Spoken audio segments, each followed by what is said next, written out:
Jay here for Stretford Paddock. This is it. This is the big one. Manchester United travelling to St James's Park in the Premier League. Joining me, as always, for this preview is Mr. Joe Smith. Yeah. Joe, it is the FA Cup holders versus the Carabao Cup holders. It doesn't get any bigger than that. That's not a bad way of putting it. Not a bloody bad way of putting it, Joe. Another way of putting it would be it's a team in 13th facing a team that are doing quite well. Well, that is another way of putting it, yeah, for sure. Newcastle level points with Chelsea doing well. United level points with, not anyone, but not far from Tottenham. It's a disaster of a season, we know that. The Premier League is a write-off, but everything, like as we all know, everything's linked. Yeah. I don't know if you've ever heard of the butterfly effect, Jay, but if you haven't, I'll explain it to you. It's the concept that basically we need to win this so we can have a bit of momentum for the Lyon game. All right, okay. Do you know what I mean? That's what the butterfly effect is on this occasion. I think this game is an important one because also it's a place where we've been a little bit embarrassed at times. Newcastle have been a difficult opponent for us. We've got the Carabao Cup win, but outside of that, they absolutely destroyed us this season. I think was it last season or the season before, one of the Ten Hag seasons, they destroyed us at St James's Park as well. I think it was only 2-0. But they just completely played us off the park. And they've been like almost the antithesis of what we've been in recent seasons, where they've got this momentum, they've got energy and real aggression and hard work and effort. And for so much of the time, United have looked like, can they even be arsed? And at times, they've completely exposed us for that. And I think that if we go into that game next week, because the Europa League is United's season now, if we go into that game having just got battered and not just battered, but sort of embarrassed against Newcastle, that could be a really sort of bad issue and a tricky issue for Amram to deal with for that Europa League game. So they've got to put in a performance here. They have. I mean, the big talking point, and we are going to get to predicted 11s a little bit later, is the goalkeeper situation. Yeah. Like, there's no happy solution to this problem at the minute, is there? No. Because if you drop Andre Onana, obviously, you're making a big deal out of his performance against Lyon. It's not, it's not a great look having to drop your goalkeeper in the middle of April, and he's definitely your first choice goalkeeper as well. There's no way you can argue that he isn't. But on the flip side to that, if you stick with him and he continues having the games he's having, especially as you've said, Lyon on the horizon, if he has another stinker going into the Lyon game, is he going to suddenly feel better and have regain his mojo?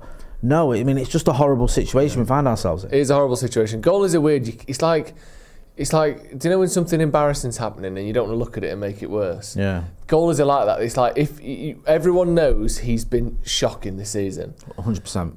But if you, drop him, it almost, it might destroy him. It might be the end, but at the same time, if you don't drop him, you just keep getting bad performances out of him. Yeah.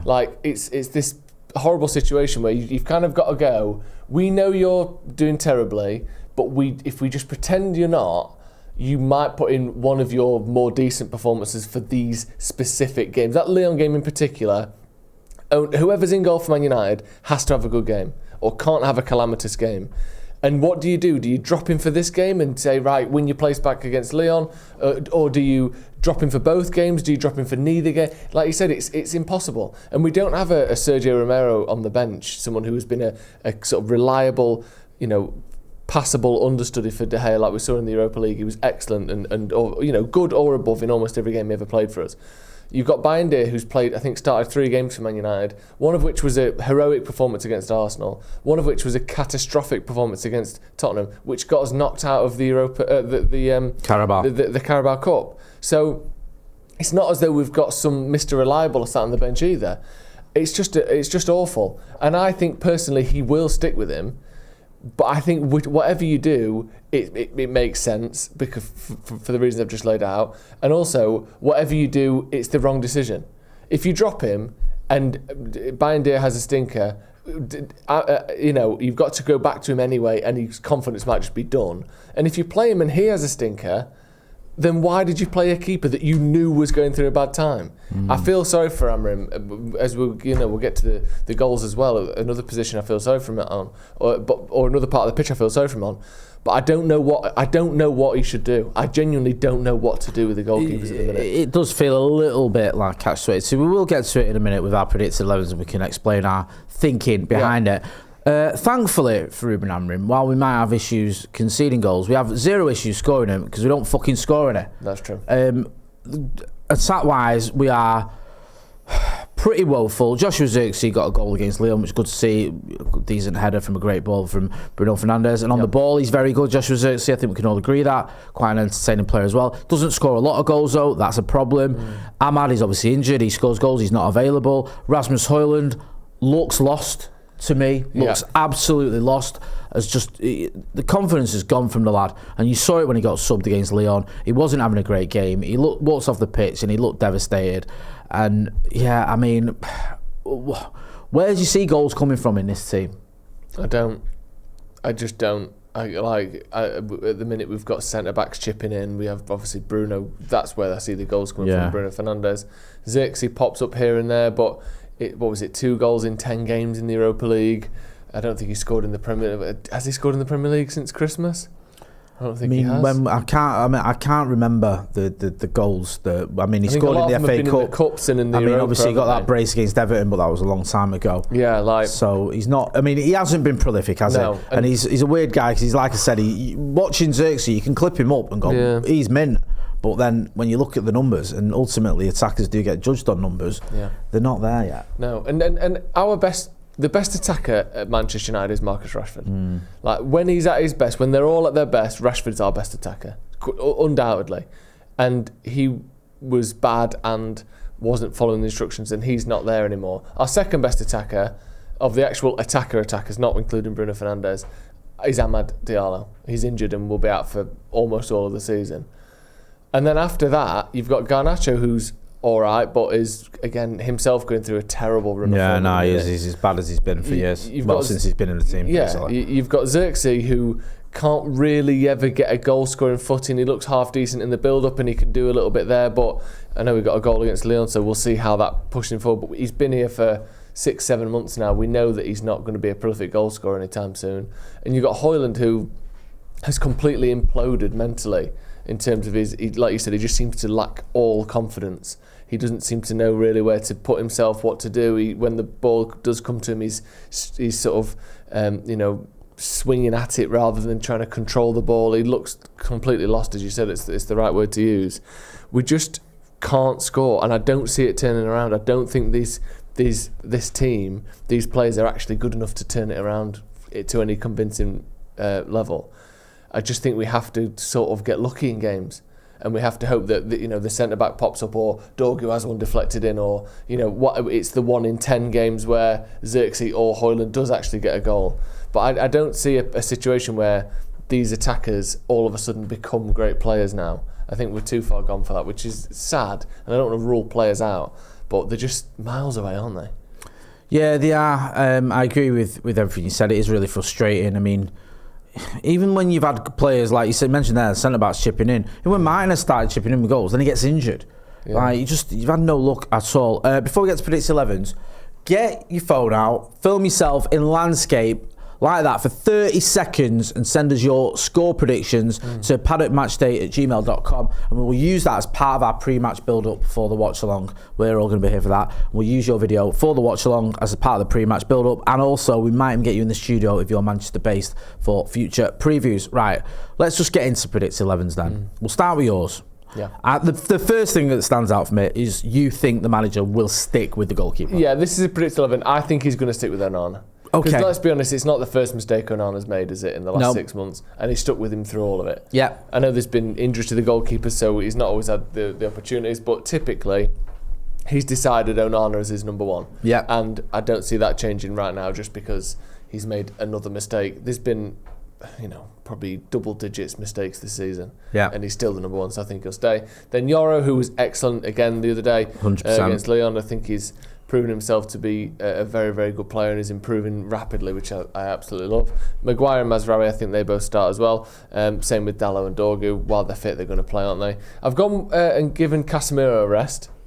Yeah. Because I think even though he's playing well, he could probably do with a bit of rotation. And also, I've got Kobbie Mainoo, and obviously, who I think, let's get him some minutes. He might not start against Lyon, but I think if he can start and he is available, I think let's get some minutes in his legs, and hopefully he can put in a more meaningful performance against Lyon if he does have to play. Then I've gone with Bruno in the attacking midfield with Garnacho. I personally would switch Garnacho out because I think at the minute, he's looking more and more unreliable and like hidden, finally, I think, not finally as in a good way, but he seems so sort of mentally robust, like he just does the same thing over and over and over again. He'll always try more, he'll always try and push, and he'll always try and go. At the minute, I just think he is lacking a bit of that confidence and that drive. He wasn't great against Leon. I've stuck up for him, but he was poor against Leon. Yeah, and but I do think the manager will stick with him, and then I've gone Xerxes up front because, again, the Hoyland situation is just troubling, isn't it? What are you going for? I agree with a lot of what you've said there. We'll go to my team, and it's very similar. You've dropped Onana. I have dropped Onana. I think he will. I think this is a moment for Ruben Amorim. People were saying it on the watch along after the game. We were like, Fergie dropped Jim Leighton in the 1990 FA Cup final for Les Sealey, and he'd known Jim Leighton since his Aberdeen days. They were, they'd been managing him on and off for about 10 years, I think, or something like that, or 7 years, or whatever. But it didn't matter. He drops him because this was a must-win game. Leighton's confidence had gone, and he brought in Les Sealey, who, we've had Joe Sealey on the channel. Obviously, Les passed away a few years ago, and it paid dividends because United won that FA Cup final, and the rest is history. It was a ruthless decision, but it was one that benefited the club. Some people, I remember a few years ago, were saying that Ole Gunnar Solskjaer should have been ruthless in the Europa League final when there was question marks about David De Gea. Stuck with him. Now, I don't know whether Dean Henderson would have done any better, but we know he couldn't have done any worse than concede every single penalty and miss his own. So would that have been a moment where Ole Gunnar Solskjaer perhaps could have saved his career? Because I think if he wins that Europa League final, there's a chance he survives the following season. This might be that time for Ruben Amorim where you go, look, push comes to shove, what is going to give me the best chance of lifting that trophy? Forget the future, forget what it does to the player. Let's just be ruthless for a minute. How am I going to win the Europa League? Is it with Andre Onana in goal? I don't think it is, and I think to throw Bayindir in for that game as his first game back in a little while would be even riskier. So I think he'll actually go with him against Newcastle with a view to keeping him in the team for the Leon game, and just being honest with Andre Onana and saying, I'm dropping you. There's no point in sugarcoating it. You've had some bad games. I'm dropping you. Let's not forget, this isn't Ten Hag. Amorim didn't buy Onana. He isn't known him for years. It's not like, well, why did you bring me? Why did you buy me if you didn't trust me? Whatever. He inherited him. He's given him plenty of opportunities to sort of prove himself, and he's come up short. He has. So for me, I think he's going to go with that one. I might be wrong. Get involved in the chat in the comments. Let us know what you think. In terms of the rest of the team, I agree with you completely on Casemiro. He's been brilliant. I think he needs a breather though. I expect him to start against Leon. So I think he might get a rest against Newcastle. Obviously, Bruno Fernandes doesn't need a rest. And your guy, he's been subbed quite a lot. I think your guy can start this game. He spoke to the manager, Ruben Amorim, about playing Mainoo further up the pitch. He did well mainly when he came on against Leon. He had that hand in the goal, didn't he, with his little header. So I think he might get a chance in one of the 10s. Mason Mount, ditto. Could do with a start as well, Mount. I think he could. And Joshua Zirkzee. Hoyland's getting to the point where almost everything he's doing isn't coming off for him. Like, his control is a bit haphazard, his shooting isn't great, his positioning great. I just feel for him. He's getting bullied the other night, wasn't he? He got shrugged off the ball. And I was thinking, just give the... Take him out of the firing line. Zirkzee, although he's not a striker, he is someone who can play in that position, and he's someone who's got confidence, and he's just got a goal.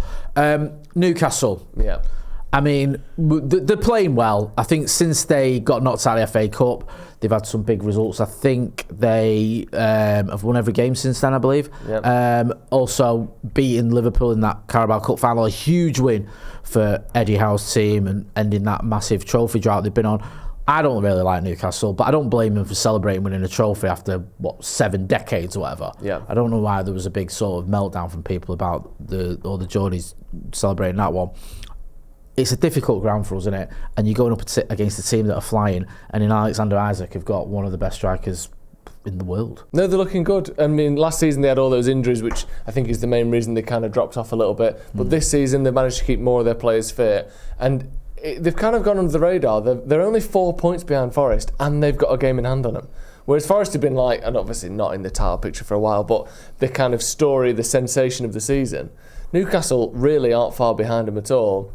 And obviously looking like they might get Champions League football as well now with the 5th place getting it. They're doing really well, and it annoys me that they've kind of got the momentum that I wanted United to have a year into a takeover.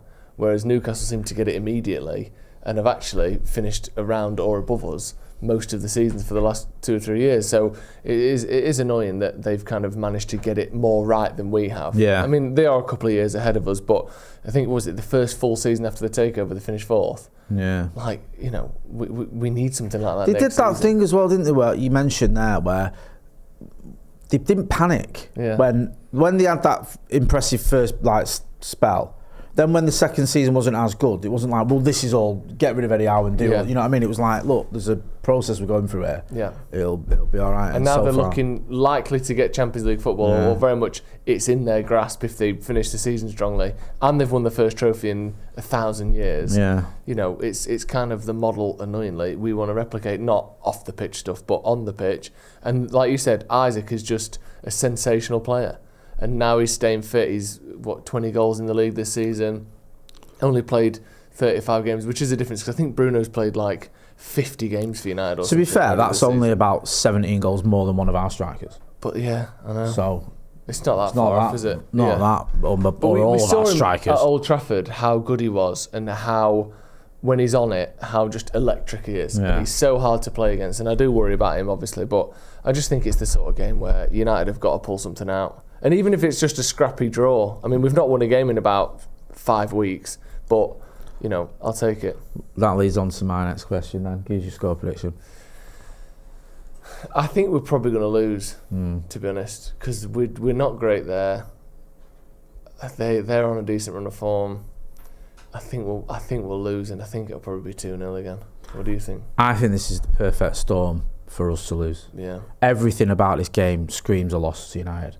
Like, we've played in Europe, they haven't this week. Yeah. So they've had more rest. Yeah. Obviously, we played away in Europe as well. Not exactly France. It's not exactly like we've had to go to the other side of the world, but you still got to travel and all that. It was a bit of a deflating result in the end, because of the nature of the equaliser. The players are not, feeling a bit down, a bit deflated, a bit just annoyed. Our record there isn't great. We're fucking 13th. They're 5th or whatever it is. They can't stop scoring. We can't start scoring.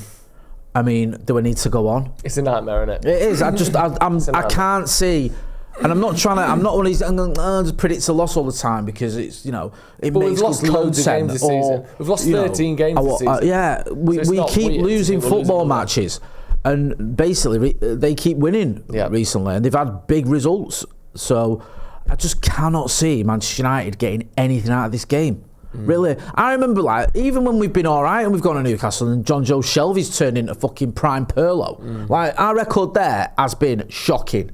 So there's nothing about this that makes me feel confident United can do something. No. And that's not me trying to shit on our own players. I love it I was wrong. I love it we beat them. Just love it. But we have to be honest. What am I seeing at the minute that makes me think we're going to go to St James's Park and get a result? No. Fuck all. Yeah. So, I'm sorry, I agree with you. I actually would have gone 2-0. Yep. I'll go 3-0, just to be different. Even worse. Yeah, I hope I'm wrong. I really do. I hope it feels a bit too bad, but even a draw would be a mint result. Yeah. And this is just where we're at as a football team at the minute. We've just got to be honest about it. Joe, always a pleasure. Don't forget as well to film yourselves in landscape and send it to paddockmatchday@gmail.com.